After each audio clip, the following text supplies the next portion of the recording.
Commuters wake up to another transport option in Metro Manila starting today. More than 6,000 traditional jeepneys are expected to serve thousands of passengers in the region. But strict health rules are put in place, including the checking of body temperature, wearing masks and gloves at all times, operating at a maximum of 50% capacity, and distributing passenger contact forms. The existing minimum fare of 9 pesos is still being followed. So far, traditional jeepneys are allowed to ply only 49 routes, but the LTFRB says it is still studying if they will open more routes soon.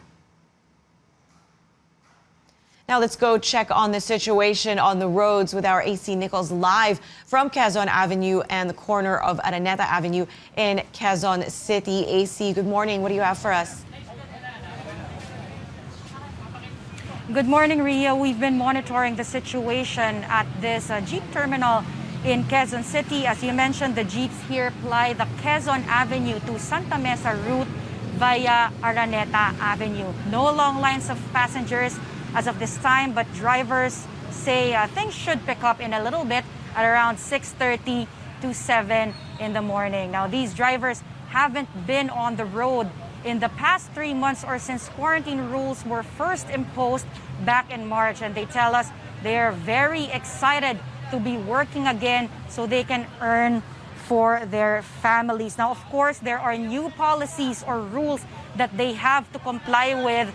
The number one rule is that operators allowed to get back on the road have been issued a QR code.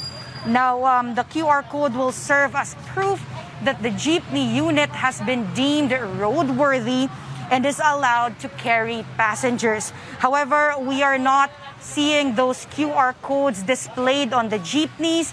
Apparently, the website where operators and drivers can download these QR codes crashed or went down. And so regulators are giving operators and drivers until Sunday to prepare, print, and display these QR codes. Ria? AC, as in other public utility vehicles, minimum health protocols are required in jeepneys too. Can you tell us more about that? How are the drivers making sure that safety protocols are observed?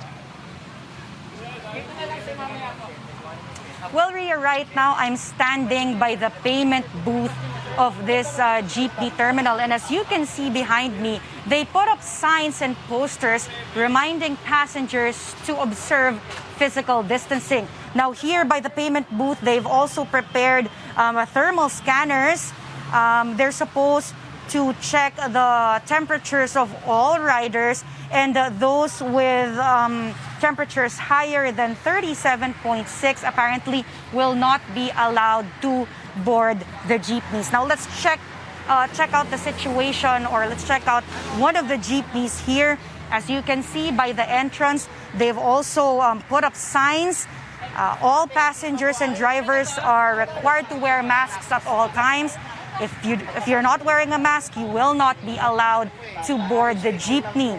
Now, inside the jeep, you can see that they've put up plastic dividers. These dividers partition the seats to make sure that physical distancing is observed. Now, drivers are supposed to disinfect surfaces that are often touched every end of the trip. However, Ria, other jeeps we've noticed don't have these plastic dividers. They just use tape to put X marks on the seats to make sure that passengers are 1 seat apart. Now, regulators warn that those who would fail to comply with the minimum health protocols could face fines or possibly lose their permit to operate. Now, we are seeing the same thing in UV Express vehicles and taxis. Now, they've also put up these plastic sheet dividers to separate the drivers and passengers. And so it's safe to say that this is most likely the new normal, at least for now, for most of our public utility vehicles. Back to you. All right, thank you very much. That was AC Nichols reporting to us live from Quezon City. Again, if you're just tuning in, traditional jeepneys are back on Metro Manila roads after more than 3 months, but only for select routes and with strict health rules.